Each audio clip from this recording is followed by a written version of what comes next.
ay nakikiisa sa kanya sa usapin ng pangangailangan ng hustisya, lalo na sa mga naging biktima ng mga krimen o kaya mga kilos ng mga kabataang nasasangkot o minor de edad na nasasangkot sa criminal activities.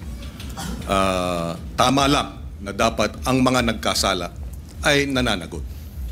At marahil ay maraming kinakailangan ding liwanagin o linawin sa usapin nung ano nga ba ang tunay na mga probisyon o tunay na mga posibleng mga pag-implementa ng batas at ikumpara ito dun sa mga hindi tama o kaya disinformation. Unang-una sa lahat, hindi po tama at hindi ito naaayon sa batas na walang pananagutan ang kabataan na nagkakasala.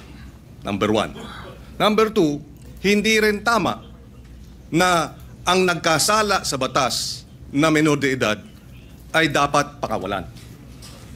Number 3, hindi rin tama na kapag ikaw ay below 15 at up to 9 years old at ikaw ay nagkasala ay dapat kang pakawalan.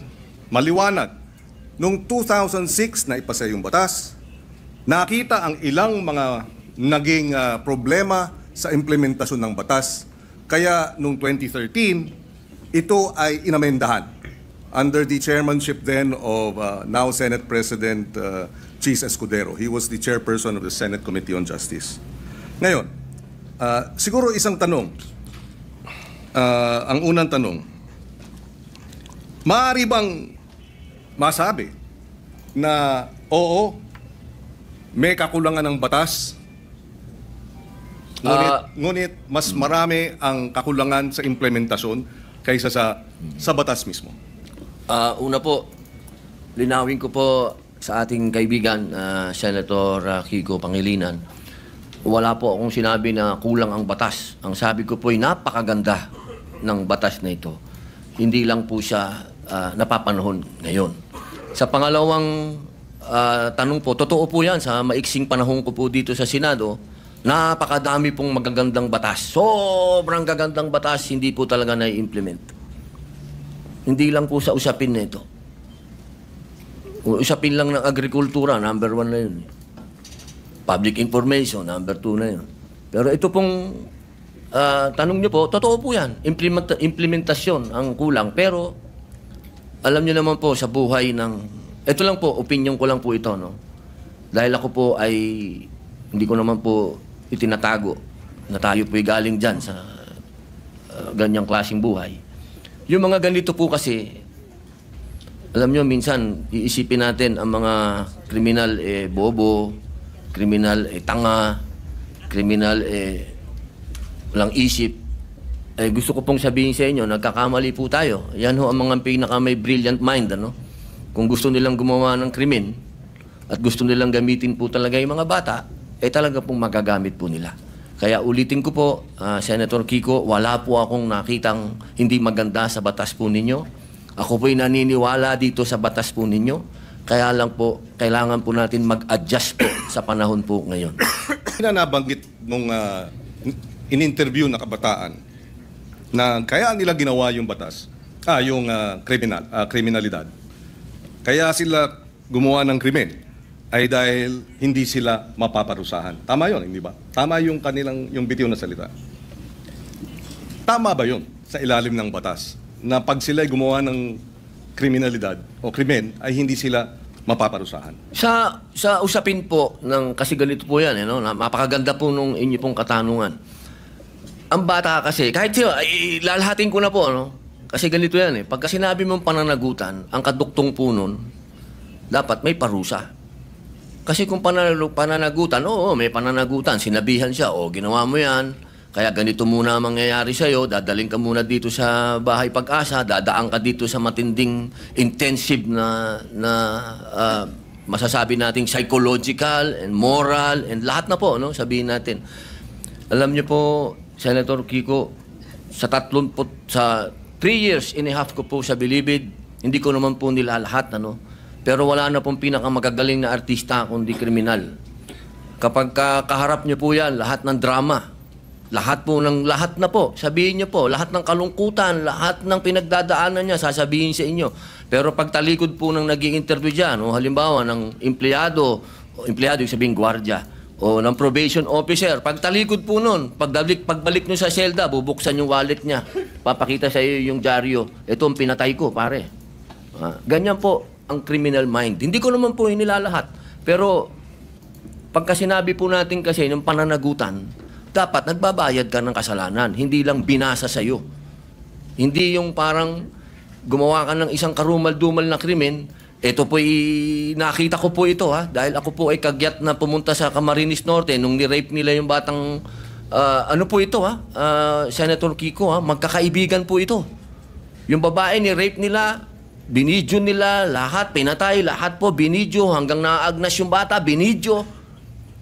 Pagdating po, kasama po ako doon, nung dinala po doon sa bahay Pag-asa, ang sabi ng bata, huntingin ko kayo. Sabi doon sa mga, papatayin ko kayo. Sabi doon sa mga pulis. Ilang taon yung batang yun? 13 po.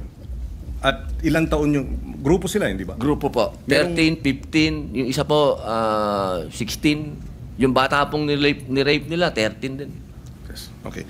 Kaya ako tinatanong yun, dahil yung bitiw na salita ng bata dito sa video na sinasabing ginawa namin ng krimen dahil alam namin hindi kami mapaparusahan ay maling impormasyon. Hindi tama na hindi sila mapaparusahan.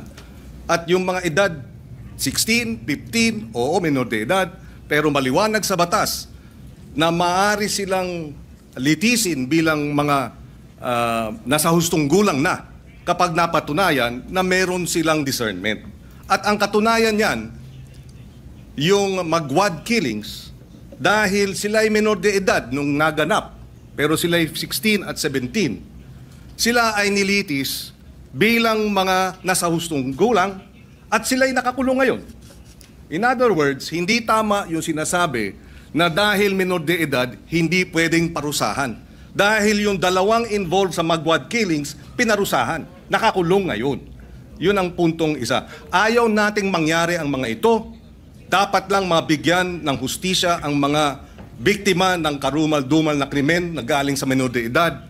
Subalit hindi tama pag sinabing kapag menor de edad dapat pakawalan, number one, dahil pag pinakawalan yan, labag sa batas yan, at dapat parusahan yung mga nagpapakawala ng mga menor de edad na nagkasala. Yan ang batas. Iba ang batas, iba naman ang implementasyon. Yung nagsasabi namang pinakikita yung birth certificate, may pananagutan din ang mga magulang sa ilalim ng batas. At yung mga nagsasabing ginagamit ng mga bata, may pananagutan din sa nasabing batas. In fact, ang parusa dun sa mga gumagamit ay yung maximum na maaaring maging parusa dun sa krimen na isinagawa ng mga bata at ginamit ng mga sindikato. Ito'y madaling sabihin. Parusahan yung bata, ginagamit ng mga sindikato. Bakit? I swear. Hindi. Kasi mas madaling parusahan yung bata. Mahirap parusahan yung mga sindikato. Dahil yun, makapangyarihan. Yung bata, vulnerable. Ginamit na ng mga sindikato, exploited na, biktima na, dahil ginagamit at kinakasangkapan, at mabibiktima ulit ng Estado dahil kailangan silang parusahan at ikulong. Kaya kinakailangan marahil ay balansehin natin. Sa usapin ng unang-una, yun nga ba talaga ang sinasabi ng batas? Allow me to read some of the provisions. Parents shall be liable for damages unless they prove to the satisfaction of the court that they were exercising reasonable supervision over the child. Ibig sabihin, may pananagutan ang mga bata, ang mga magulang. Meron ding maliwanag na usapin. Pananagutan ng mga gumagamit sa bata, Section 20C. Any person who in the commission of a crime makes use, takes advantage of, or profits from the use of children, including any person who abuses his authority over the child, shall be or instigate the commission of the crime shall be imposed the penalty prescribed by law for the crime committed in its maximum period. So kung ginamit sa droga, maximum sentensya sa usapin ng illegal na droga ang ipapataw dun sa mga magulang o sa mga adults, sa mga sindikato na gumagamit sa mga bata. Again, ihiwalay natin yung implementasyon ng batas. Kung mayroong mga kakulungan, dapat managot sila. Pero iba naman ang batas mismo. Opo, katulad po ng sinabi ko kanina, wala po akong nakitang hindi maganda po sa batas po na ginawa po ninyo. Sa umpisa pa lang po ng aking talumpati, ay yan na po kagad. Sinabi ko po ay napakaganda. Yun lamang po sa usapin, doon lamang po sa edad. At yun po talaga ang aming intensyon na bumaba po ito. Dahil sa nakita naman po natin, talagang yung mga nakakagawa po ng krimen ngayon ay nasa ganung edad na po. Huwag niyo pong isipin na ang aking amenda ay para guluhin o sirain ang honor ng batas po na yan. Hindi po. Ako po ay isang-ayon dyan. Yung lamang pong provision na yun. Kailangan lang naman po talaga nating pag-aralan mabuti dahil sa ngayon po talaga aming ginagalang at mahal na Senador Kiko Pangilinan, iba po kasi ang pinanggagalingan natin. Kayo po ay magaling na abogado. Kayo po ay nasa, medyo ironic lang kasi kayo ang nasa posisyon ng akusado. Ako naman ang nasa posisyon ng biktima. Pero iisa lang po yung ating mithiin, proteksyonan ng mga bata. Bata. Opo. Pero yung mga nakagawa po ng mga heinous crime, hindi ko po talaga matatanggap na tatawagin nating mga bata itong mga ito. Tama.